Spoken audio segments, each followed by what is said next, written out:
नमस्कार दोस्तों, स्वागत है आप सभी का हमारे चैनल में। दोस्तों, आज है चंद्रकांता भाग 5। अगर आपने इससे पहले का भाग नहीं सुना है तो हमारे चैनल पर जाके अवश्य सुनें। अब आगे सुनिए।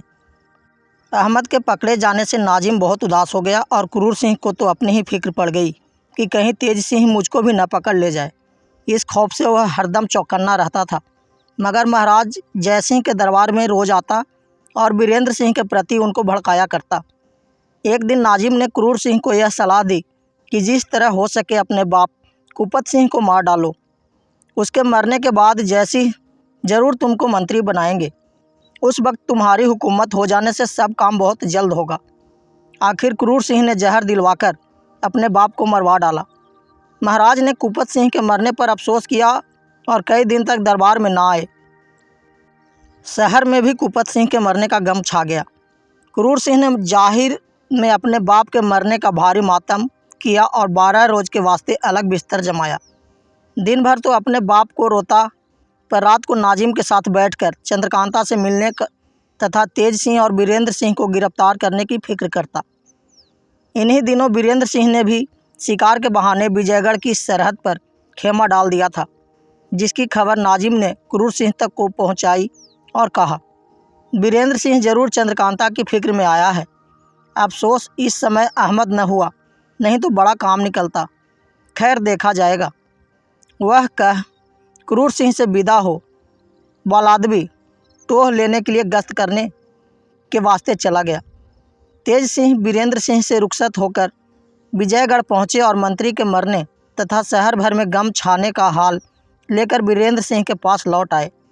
यह भी खबर लाए कि 2 दिन बाद सूतक निकल जाने पर महाराज जय सिंह क्रूर सिंह को अपना दीवान बनाएंगे। वीरेंद्र सिंह, देखो क्रूर ने अपने बाप को मार डाला, अगर राजा को भी मार डाले तो ऐसे आदमी का क्या ठिकाना। तेज सिंह, सच है, वह नालायक जहाँ तक भी होगा राजा पर भी बहुत जल्द हाथ फेरेगा।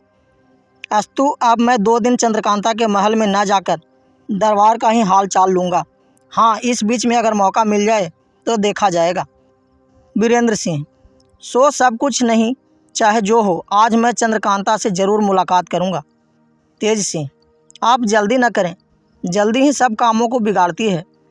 वीरेंद्र सिंह, जो भी हो मैं तो ज़रूर जाऊँगा।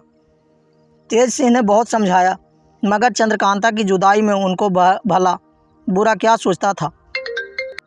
एक न मानी और चलने के लिए तैयार हो ही गए। आखिर तेज सिंह ने कहा, खैर नहीं मानते तो चलिए, जब आपकी ऐसी मर्जी है तो हम क्या करें, जो कुछ होगा देखा जाएगा। शाम के वक्त ये दोनों टहलने के लिए खेमे के बाहर निकले और अपने प्यादों से कह गए कि अगर हम लोगों के आने में देर हो तो घबराना मत। टहलते हुए दोनों विजयगढ़ की तरफ रवाना हुए। कुछ रात गई होगी जब चंद्रकांता के उसी नज़रबाग के पास पहुँचे जिसका हाल पहले हम लिख चुके हैं। रात अंधेरी थी, इसलिए इन दोनों को बाग में जाने के लिए कोई आश्चर्य न करना पड़ा। पहरे वालों को बचाकर कमंद फेंका और उसके जरिए बाग के अंदर एक घने पेड़ के नीचे खड़े हो गए। इधर उधर निगाह दौड़ाकर देखने लगे।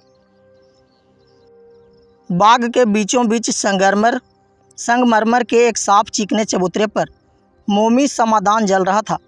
चंद्रकांता, चपला और चंपा बैठी बातें कर रही थी। चपला बातें भी करती जाती थी और इधर उधर तेजी के साथ निगाह भी दौड़ा रही थी। चंद्रकांता को देखते ही वीरेंद्र सिंह का अजब हाल हो गया। बदन में कपकपी होने लगी, यहाँ तक कि बेहोश होकर गिर पड़े। मगर वीरेंद्र सिंह की यह हालत देखकर तेज सिंह पर कोई प्रभाव न हुआ। झट अपने अयारी बटुए से लखलखा निकाल सुंघा दिया और होश में लाकर कहा, देखिए, दूसरे के मकान में आपको इस तरह बेसुध नहीं होना चाहिए। अब आप अपने को संभालिए और इसी जगह ठहरिए, मैं जाकर बात कराऊं तब आपको ले चलूं। यह कहकर उन्हें उसी पेड़ के नीचे छोड़ उस जगह गए जहां चंद्रकांता, चपला और चंपा बैठी थी। तेज सिंह को देखते ही चंद्रकांता बोली, क्यों जी, इतने दिन कहाँ रहे? क्या इसी का नाम मुरब्बत है? अब की आए तो अकेले ही आए। वाह, ऐसा ही था तो हाथ में चूड़ी पहन लेते। शर्मिंदा होकर ही डिंग क्यों मारते हैं? जब उनकी मोहब्बत का यही हाल है तो मैं जी कर क्या करूँगी? कहकर चंद्रकांता रोने लगी। यहाँ तक कि हिचकी बंध गई। तेज सिंह उसकी हालत देख बहुत घबराए और बोले, बस इसी को तो नादानी कहते हैं। अच्छी तरह हाल भी न पूछा और लगी रोने। ऐसा ही है तो उनके लिए आता हूँ। यह कहकर तेज सिंह वहाँ गए जहाँ वीरेंद्र सिंह को छोड़ा था और उनको अपने साथ ले चंद्रकांता के पास लौटे। चंद्रकांता वीरेंद्र सिंह के मिलने से बड़ी खुश हुई। दोनों मिलकर खूब रोए, यहाँ तक कि बेहोश हो गए, मगर थोड़ी देर बाद होश में आ गए और आपस में शिकायत मिली मुरब्बत की बात करने लगे। अब जमाने का उलट फेर देखिए। घूमता फिरता टोह लगाता नाजिम भी उसी जगह आ पहुंचा और दूर से इन सभी की खुशी भरी मजलिस देखकर जल मरा। तुरंत ही लौटकर क्रूर सिंह के पास पहुंचा। क्रूर सिंह ने नाजिम को घबराया हुआ देखा और पूछा, क्यों, क्या बात है जो तुम इतना घबराए हुए हो? नाजिम, है क्या, जो मैं सोचता था वही हुआ। यही वक्त चालाकी का है। अगर अब भी कुछ न बन पड़ा तो बस तुम्हारी किस्मत फूट गई, ऐसा ही समझना पड़ेगा। क्रूर सिंह, तुम्हारी बातें तो कुछ समझ में नहीं आती। खुलासा कहो, क्या बात है? नाजिम, खुलासा बस यही है कि वीरेंद्र सिंह चंद्रकांता के पास पहुंच गया और इस समय बाग में हंसी के कहकहे उड़ रहे हैं। यह सुनते ही क्रूर सिंह की आंखों के आगे अंधेरा छा गया। दुनिया उदास मालूम होने लगी। कहाँ तो बाप के जाहिरी गम में वह सर मुड़ाए बरसाती मेढक बना बैठा था। 13 रोज़ कहीं बाहर जाना हो ही नहीं सकता था, मगर इस खबर ने उसको अपने आपे में न रहने दिया। फौरन उठ खड़ा हुआ और उसी तरह नंग धड़ंग औंधी हांडी सा सिर लिए महाराज जय सिंह के पास पहुंचा। जय सिंह क्रूर सिंह को इस तरह आया देख हैरान होकर बोले, क्रूर सिंह, सूतक और बाप का गम छोड़कर तुम्हारा इस तरह आना मुझको हैरानी में डाल रहा है। क्रूर सिंह ने कहा, महाराज, हमारे बाप तो आप हैं, उन्होंने तो पैदा ही किया, परवरिश आपकी बदौलत होती है। जब आपकी इज्जत में बट्टा लगा तो मेरी ज़िंदगी किस काम की और मैं किस लायक गिना जाऊंगा? जय सिंह गुस्से में आकर, क्रूर सिंह, ऐसा कौन है जो हमारी इज्जत बिगाड़े? क्रूर सिंह, एक अदना आदमी। जय सिंह दांत पीसकर, जल्दी बताओ, वह कौन है जिसके सिर पर मौत सवार हुई है? क्रूर सिंह, वो वीरेंद्र सिंह है। जय सिंह, उसकी क्या मजाल जो मेरा मुकाबला करे? इज्जत बिगाड़ना तो दूर की बात है, तुम्हारी बात कुछ समझ में नहीं आती। साफ साफ जल्द बताओ, क्या बात है?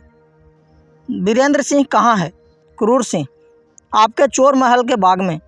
यह सुनते ही महाराज का बदन मारे गुस्से के कांपने लगा। तड़प कर हुक्म दिया, अभी जाकर बाग को घेर लो, मैं कोर्ट की राह से वहां जाता हूं। दोस्तों, यह कहानी आपको कैसी लग रही है हमें कमेंट करके ज़रूर बताएं तथा हमारे चैनल को सब्सक्राइब करें जिससे पूरी कहानी आपको सुनने को मिले। धन्यवाद।